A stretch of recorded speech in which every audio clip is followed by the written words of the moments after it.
The Shepnaz podcast begins now. Welcome to the Shepnaz podcast. I'm Joe and I'm your host today. And today we're continuing on as we're looking at Pastor Rob's message from this past Sunday, where we kind of took a break from both the Christmas Advent that we had been doing and also the Exodus series. We'll be getting back into that soon. But we were talking about the promises of God and more specifically praying those promises. And so if you didn't catch yesterday's episode, you may want to go back and kind of review that on the idea behind praying the promises of God. Today, we're actually going to focus on some specifics as we're going to start this prayer emphasis this coming Monday. We want to be actually able to come together and figure out what it is that we're going to pray about together as a church. So welcome back in, Pastor Rob. Thank you. Good to be here. Yep, I'm excited about this. You've got quite a few things on the list that we need to pray about, and I think they're all good ones. So tell us a little bit about what you have in mind here. Yeah, there's a lot of things going on, and I wanted to just kind of give us a little bit of focus in our prayer time. And first of all, of course, I know that I want us to be praying about whatever is going on in our own personal lives, right? We all have needs in our own personal life. Our families has needs, our friends and neighbors, those kind of things. And we want to encourage you to make those a priority as well. So I don't want to say, here's all the things I want you to pray about at the expense of not praying for your priorities, your concerns, the things that you have going on. And I also want to say that if you would like to share those with us, that the staff would make that a priority over these next 21 days to pray. So you can send those prayer requests into podcast@shepnaz.org or to my email or to info@shepnaz.org, wherever you want to get it. Or on Sundays, there's a connection card. You can send those requests in as well. So we want to pray about those things. But basically, collectively as a church, there's a few things I would love for us to be praying about together. The first thing is that I have on the list, and these aren't necessarily in a specific order, is that, and I've mentioned this, and hopefully this isn't a surprise to anybody, but back in August, we started a process to kind of work. We created a team to work on clarifying the vision for the next few years of the church. 2027, the church, which is only a year away from now, 2027, the church is going to be 100 years old, and we're going to just celebrate that. But one of the things we want to do is we don't want to just look back and say our best years are behind us and talk about the glory days. I believe the best days of the church are ahead of us, and so we really have put together a team, and we were working with a consultant to help us with this on just kind of clarifying the vision for Shepherd Church for the next 100 years. Now, we're probably not going to set a 100-year vision because none of us will be around to see that, but we can say what's going to be the next 2, 3, 4, 5, 10 years. What are the things we need to focus on? What is the Lord wanting to do through the church, in our community, through the church, and around the world? And so we have this team that we're meeting with and praying about. We've been doing that for about 4 months now. We have another, 7 or 8 months to go before we kind of crystallize this. One thing I would say that if you're serving in any capacity anywhere in the church, we have a meeting on January 18th. It's our one team meeting, which is where we just kind of provide updates to those who are serving anywhere in the church. So if you're serving anywhere, you're invited to this meeting, and the guy who's helping lead us through this process is going to be there as well to share. So you'll kind of get an update on what we've been doing and where we're going. So that's one thing I want to put out there is just to provide for God to provide some clarity for vision for us as we move ahead. The other thing is that, as you know, we have a Johnstown campus. We've been going on for a couple of years, and God is really blessing us at the Johnstown campus, and it's growing, and there's lots of exciting things happening. And there are Sundays there where they're like running out of room in the sanctuary. We've taken all the chairs over there we can afford to take, and they're running out of chairs and running out of space to put chairs. And so there are those Sundays where we peak up and we hit the top, and then it kind of comes back down. And really, in order for us to hit that top and keep growing, we need to come up with a plan. And that might be to have 2 services in Johnstown. It might be to relocate or have it another day. I don't know. But something that I would encourage you as a church to pray with us about, because we want to continue to be effective in reaching people. Nick and Noah and the team there are doing a great job. Everyone there, God's just blessing them. And so we want to continue to make that go well. And so we want to pray about that. Another exciting thing to pray about is that in March, the church will be making our last payment on the debt for the building that we have.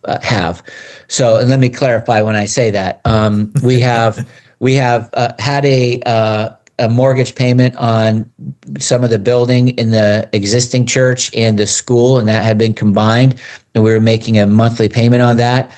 And in January and February will be our last 2 full payments, and March will be a half payment.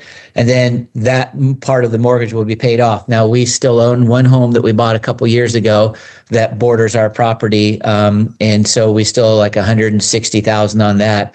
But other than that, the church will be basically out of debt. And the mortgage payment that we have been making, we'll be able to reassign that money to some other things. And we want to be good stewards of those resources. And we don't want to just we'll do what's right, but we're not like, we want to ask the Lord, what is it specifically that you would like for us to take these resources and invest them into? So we do have some deferred maintenance issues that we need to take care of, some things in the building that we need to catch up on, which this will provide some capital to do that. But then after that, it's not going to take forever. I'm excited because we'll have some money to invest in ministry, maybe some new ministries, things that aren't even happening now that could begin to happen, ways we could bless our community and the world. And so we want to be good stewards of that. And so I would just encourage you, if you would, to pray for us as we figure that out. Pray for the board as they work through all of those things. Those are, I've been in the church for on staff since 1990, so 36 years, I guess. Never had a conversation about what to do with money. It was always, how do we get more money? Not what do we do with money? So it's a new conversation. I'm really excited about doing that as well. And then speaking of that, the school, of course, as you know, they do have a loan because we added on 8 classrooms this past summer. Those classrooms are filled up already. And so we're looking at how do we continue to expand and grow there. Mike has done a great job leading the school, and Jacob has kind of taken over now and doing a great job as well. Together, they're both leading well. And God's blessing the school. And I think we're like 350, 360 kids this year, which is 300 more kids than we had 10 years ago. So God's really blessing that. And we've added the middle school, and we stop at 8th grade now, but there's a lot of parents, when their kids get out of 8th grade, they're like, we really want our kid to go to 9th grade here. They don't want to change schools or go to a different school. So they've been asking us to pray about adding a 9th grade. And I think that would be a great thing for us to do. The board's given the green light for us to do that. So we've taken steps to begin the process of adding 9th grade, maybe even 10th grade next year. But as I said, we're already out of space. So we don't have a place to put 9th and 10th graders. And starting a high school, there's a lot to that. But I think we have the leadership in place to do that, and the will and the desire to do that from people. So we're exploring leasing space in the community to start a high school. It's a really super exciting thing. There are a lot of Christian schools in a short radius of where we live that all ended at 8th grade. And so all of those students who go to these other Christian schools who would have to leave their school to go to another school would be option to maybe attend our school as well. So it wouldn't just be the 8th graders at our school that could come to 9th grade. It would be 8th graders from all the other schools, Christian schools that don't have a high school, that would have the option to come as well. And so that seems to be like the Lord is leading us in that direction. And so that's something to be praying about as well. So we're super excited about that. It does provide for us some challenges. One of the challenges it provides is that if we had a high school, the IRS looks at the church and the school as one entity, one business entity. There's no way for us to separate it. We've tried it. We've talked to much smarter people than me about it, and we don't know how to do it. But what that means is that we will have over 50 employees, which means that we as an organization have to provide healthcare. We don't do that now. That's going to be obviously an expense. And so we're looking at how can we do that. And we have some creative ideas and options that we're looking at. But there's a lot of things to be praying about around all of that. And so just want to make you aware of that. It's an exciting way for the church to reach out to the community still, but we want to continue to have you pray about that. And then, of course, as the new year starts, we have winter discipleship emphasis coming up. So we have all the groups and classes that we had before are still going to be starting back up again, plus we're adding some new ones. And so I would love for everybody in our church to be involved in a discipleship class or group somehow. And so there's lots of ways to do that. You can check out the website. All those options are there on the website as well. But our kids and teens will be meeting as well. And Shepnaz basketball starts up now, and it's Right. it's in full swing. So there's thousands of people showing up at the building for that every week. So there's that. And then just a couple more things I'm really excited about. One is, as you know, that we have a connection to Hocking Hills Retreat Center. I've been helping as a development director to develop that, and God's doing some really cool, exciting things down there. And we're in the process of trying to raise funds to finish up several items that we have started, construction projects. They're all wrapping up soon. And the next big one will be this dining hall. It's about a $4 million project, and we're raising money. We're selling, the district selling some of the resources that we have and putting the resources of that, kind of consolidating and being good stewards. But we still need to raise some more funds and for God to continue to bless that. For the first year in maybe 30 years, our district will be having summer camp on our own camp this summer. And I told them that the cabins would be done, and they're not yet. So, but it's still January or We December. got time. We do have time, but we've got a lot of work to do in the cold weather to get it done. But we're excited about that.